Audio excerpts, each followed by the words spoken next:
All right, guys, we are officially live. Welcome, guys. Welcome to Flavo Rihanna's MMA show. I'm your host, Flavo Rihanna, brought to you by Four Corner Sports. All right, guys. So it's the first time in a while I'm on live, so just bear with me if the streaming does starts to act up a little bit. But today I wanted to talk about the official predictions for UFC 261, headlined by Kamara Usman versus Jorge Gamber and Masvidal. Now, I'm going to talk about the three title fights. I'm not going to talk about Jimmy Crute versus Anthony Smith and Uriah Hall versus Chris Weidman. I could give you guys just a rundown really quick. I'm not going to break it down, but I do believe that Anthony Smith is going to be Jimmy Crute. I always thought that Anthony Smith is the gatekeeper if you want to move yourself into the top five in the light heavyweight division. As for Uriah Hall versus Chris Weidman, which are truly like, I love the whole grappler versus striker fights. I'm gonna pick Chris Weidman. I think Chris Weidman gets it done. I think the last time we actually saw him fight had to be give or take. I think it was when he moved up to light heavyweight to fight. No. I think he had a fight before that. Can't remember the fight, but I remember he had a fight back at middleweight. But the last time I remember him fighting was when he moved up to light heavyweight to fight Dominic Reyes, and Dominic Reyes just beat that ass. But all right, guys. So moving on. So the official predictions for the three title fights for this Saturday, UFC 261. So I'll start it off with Valentina Shevchenko versus Jessica Andrade. Valentina Shevchenko, greatest women's flyweight of all time. I think it's only her and Nico Montano that are the only two women to to hold on to the belt, and clearly Valentina blows Nico Montano out the water. As for legacy, holding on to the women's flyweight title fight, I mean the women's flyweight belt. This is going to be a true test for Valentina Shevchenko, just because due to the fact that Jessica Andrade is a former champion. She she has tons of power. She's small, she's sturdy, but I just want to see, Valentina did get a little bit exposed facing Jennifer Maia.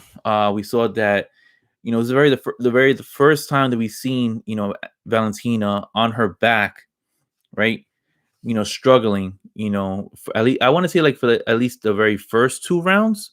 So, in that Jennifer Maia fight, but I want to say if Jessica is able to control the top mount position, right, and force Valentina in guard, I can say that we can have a new champ. But am I confident in that? No. Reason being is due to the fact that Valentina Shevchenko is one of the greatest to ever, step inside of the octagon, man or female, But I will say that well, do you think it'll be a close one or more dominant? Honestly, I think it's gonna be close, Jose. I really do think it's gonna be close. I have a strong feeling that this will be 5 rounds, and this will be one of those fights that it's gonna be like, Valentina's gonna have to put it into third, fourth, and fifth gear because Jessica knows what it is to be a champion. All right. Valentina hasn't fought champions outside of Joanna Jędrzejczyk. All right. She fought Caitlin Chukagian. She has fought Jennifer Maia, Jessica Ai, Liz Carmouche. All right. But now you're fighting your toughest test outside of Amanda Nunes. So who do I put my money on? I'm gonna put my money on Valentina Shevchenko. If I had to put my paycheck down on the line, I'm gonna put on Valentina Shevchenko just because of the fact that she has delivered, time in and time again. I mean, I feel like the UFC, whenever they want, they will always try to put in that highlight when she ends up goes with that high leg kick to knocking out Jessica Ai. If you want to look it up on YouTube, you can. It's always that highlight, and when Jorge Masvidal runs across from the octagon and throws a flying knee at Ben Askren. I feel like those two highlights are the most decorated highlights that whenever the UFC can put that together, whenever those two individuals are fighting, they'll always put that highlight out there. But yeah, I'm gonna have to say Valentina Shevchenko gets it in 5 rounds. It's gonna be a very tough 5 rounds, right? But if what's it called? Andraj is able to expose Valentina on her back, forcing her to, exert a lot more energy, having to be in difficult positions due to the fact that Andraj is a black belt and Valentina is more likely wanting to strike with you, I'm gonna give in favor of what's it called, Jessica Andrade. But Valentina has been there. She has done that. She has fought Amanda Nunes twice. All right. The second time I do feel like Valentina got robbed. So I'm gonna give the fight to Valentina. She walks away, but I feel like we're gonna see a little bit more holes in Valentina's game than we did in the last time that she had fought back in November. Now, moving on into the co-main event. Weili Zhang versus Rose Namajunas. I think this is the fight of the car of the whole card. I think everybody's gonna be talking about this fight. I'm very excited about this fight. If you guys seen Weili Zhang versus Joanna Jędrzejczyk last March, right before the pandemic, all right, I know where I was at when I saw that fight. You guys know where you were at when you saw that fight. That was honestly one of the greatest MMA fights I've ever seen in my life. I mean, Alexander Gustafsson versus John Jones has to be up there. All right. But I mean, you also could put in there Forrest Griffin versus Stephen Bonner. I mean, I still think that was one of the best fights I personally have seen. But I think this might go up there with Rose Namajunas and Weili Zhang. Weili Zhang has clearly said that she does not mind striking in with Rose Namajunas. Now, for all you boxing fans that want to see something remotely close, tune into this fight. All right. This is going to be a boxing stylistic match on two females at 115 pounds. They're going to go square to square with one another. All right. They will go at it. There's going to be uppercuts, right hooks, left hooks, jabs. Somebody's going to, both women, I guarantee you, are going to be going into ICU, and not because of COVID-19. That's just because they're going to kick each other's asses in that fight. All right. I'm going to be at the edge of my seat, watching this fight. I guarantee you, Rose is not going to shoot down for a takedown, and I can't imagine Weili shooting down for a takedown. So I have a feeling that this is going to go 5 rounds. This might replicate, if anything, last year's fight with Joanna. And Dana White had said it. Joanna has said it that she wants next. So overall, who would dominate the majority of the match? Honestly, I think it's going to go down to the ending of the fifth round. Well, it's going to go down to the fifth round. I think both women are going to, have 2-2 after 4 rounds, and then whoever dominates the fifth round wins the fight. I think Rose might be able to start off quick, but then Weili is gonna build it up in, I would say, in the third, fourth, and possibly fifth round. If Rose is able to keep within range, right? Because she has long arms for a girl that's 115 pounds, and for her height, it's easier. She's one of the taller 115-pound fighters in the women's flyweight, or the women's strawweight division. I do think that her fighting within range might help her, but she needs to establish that range, fairly quick when she's fighting Weili Zhang, because Weili Zhang is in a bull rusher. At some point, she's gonna try to counter her. She's gonna try to find a lot of those openings. If Weili Zhang is able to do all that type of stuff, I do see Weili Zhang, coming out as champ. But I don't see that happening this Saturday. I do see Rose Namajunas, right, walking out as the new UFC women's strawweight champ, right? And this will be her second title that she has obtained. I think that this time that she does become champ, it will be a more successful title reign compared to her last one. Now, I'm very excited to see this fight. I really want to see all 5 rounds, right? I guarantee you this: if it goes all 5 rounds, I don't think we see these ladies fight not until, give or take, December, just because of the beating that both these ladies are going to withstand in that octagon this Saturday. I know the crowd's going to be buzzing. That's one thing too. The crowd. We're going to have a live crowd. I think Dana White had said 15,000 fans in Jacksonville. Honestly, I was 2 seconds away on wanting to buy a ticket. I would have dropped everything I would have done, and I would have gone down there in Jacksonville.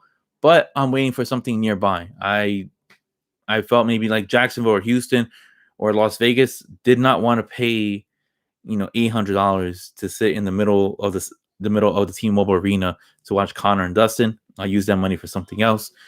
But Weili versus Rose, I think is going to be easily fight of the night. Don't you think Rose's training, having her advantage due to her arm span, is not a plus for her? Yeah, it's a plus, but I just don't know. I mean, she has gotten knocked down. she has gotten dropped by Jessica Andrade, right? A couple years back. Let's see how that neck, handles herself, right? She got I want to say, yeah, she got badly beaten up when she fought back in July on International Fight Week against Jessica Andrade, and that was only in 3 rounds. I really want to see how that goes when she fights Weili Zhang, who punches hard, who is dominant, right? And she loves to counterpunch, and she loves to apply that pressure on you. I want to see how Rose does. I think Rose might come out as champion. It's a 51-49 type of scenario. You can't go wrong with either fighter that you're picking, but I'm picking Rose because of the wingspan that she has, her arm reach, and the fact that she trains with Trevor Whitman, who's one of the best, striking coaches in the world. All right. This guy trains with Justin Gaethje. If anybody has seen Justin Gaethje fight, this guy's a wild man. Look what he did to El Kukui, Tony Ferguson. I mean, that was one of the best fights, and he messed up Tony Ferguson, who Tony Ferguson applies the pressure and damages you out throughout, a fight. And he was able to do that to Tony Ferguson. And that's all why, because Trevor Whitman coached him up, told him to take a little bit off his punches, right? Instead of going 100% on your punches, try to dropping it down to 90 or 85%. And it did a huge difference. Now I feel like with Rose, having a good fight camp with Trevor Whitman, let's see what style, what game plan they end up putting in for Weili Zhang. And I guarantee you, I really do feel like what's going to play a factor is the wingspan, the height, the counterpunching on Rose Namajunas. I think Trevor Whitman, and then last but not least, we don't talk about it too much. But look, Weili Zhang is coming from China, right? She's going to be jet lagged, all right? I think she's going to be tired. I think it might make a huge difference, right? I've been jet lagged before too, and I know what it feels like to be that tired and drained out. That might play a factor. I don't want to make excuses for Weili Zhang, but look, guys, that's something to talk about. Rose is a fresher fighter. She doesn't have to travel so far. All right. She's traveling from Colorado to Jacksonville. Weili Zhang is traveling from China all the way to Jacksonville. That's a huge travel distance. Don't you think she would have been prepared for that factor too? I think so too. But, when you're tired, you're tired. And then plus all the media scrum that you have to do on fight week, that all takes away from your time of resting, your time of preparation and stuff like that. It's not easy for fighters. It's really not. I truly do feel like, a lot of fighters don't want to do like, media take and all that type of stuff due to the fact that it takes away from their training. It takes away time from their resting and their game planning. I wouldn't like it either, but I don't want to use that as a factor, but that's like a thing that should be talking about with fighters when it comes to them traveling, from the other side of the world. But yeah, I'm gonna give it Rose Namajunas. She's gonna end up winning 3-2 over Weili Zhang. And finally, we're gonna get to the last fight, the main event. All right, Kamara Usman versus Jorge Gamber and Masado. All right, this is the fight that a lot of people were spectating about. Did Jorge Masvidal have a built-in excuse? Well, we will find out and see, because he flew from Miami all the way to Abu Dhabi back in July to fight Kamara Usman on 6 days' notice. It drops 20 pounds, right? Dropped 20 pounds. Well, actually, he ended up flying from Miami to Vegas to get COVID testing at the UFC headquarters, and then from Vegas all the way down to Abu Dhabi in Dubai, right, to fight Kamara Usman on 6 days' notice to cut 20 pounds. Now, we will find out tonight, if he really needed time or, what's it called? He was going to lose either way, because now he's going to be fighting Usman now on 6 weeks' notice, right? Now Masvidal has said in a separate interview with Ariel Helwani that, he's glad that he doesn't have to cut 20 pounds in 6 days. He's been ahead of the game plan. He's, I think he said he had like less than 10 pounds to go. Mind you, this was like 2 weeks ago that he made the interview with Ariel Helwani. Now that he's fighting Usman, and we are about, give or take, about 48 to 72 hours away from this fight happening, I imagine that Masvidal is probably walking around 173, 172 pounds with a couple pounds left to cut down to 170 for championship weight. I imagine that he's well prepared for this. Now let's see what happens, because the first fight, Usman, right, was supposed to fight Gilbert Burns.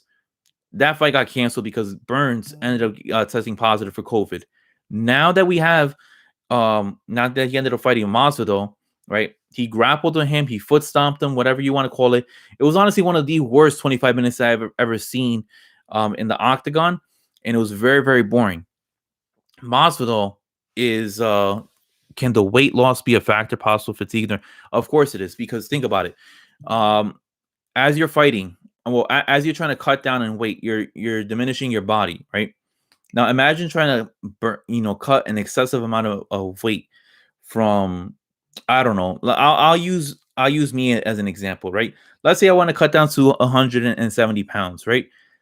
I'm going to be fatigued and tired if I have to cut that down in a short amount of time, right?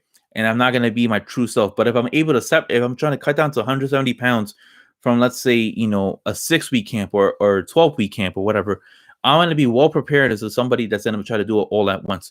Your body will go into shock, and you're going to be heavily dehydrated. You're not going to be able to perform at the natural performance that you're able to do when it comes to a regular fight week camp.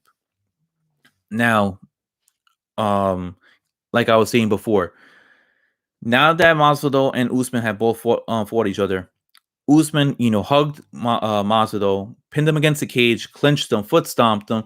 Masvidal was able to land a couple of combinations, but wasn't able to do much because of the fact that Usman was applying that pressure. Let's see what he's able to do now with a 6-week camp. All right, Masvidal ended up telling Dana White, "Hey, I just need 6 weeks, 6 weeks to beat this guy." All right. Well, Dana White ended up giving you now 6 weeks, so we're gonna be able to see this Saturday what's gonna happen. All right.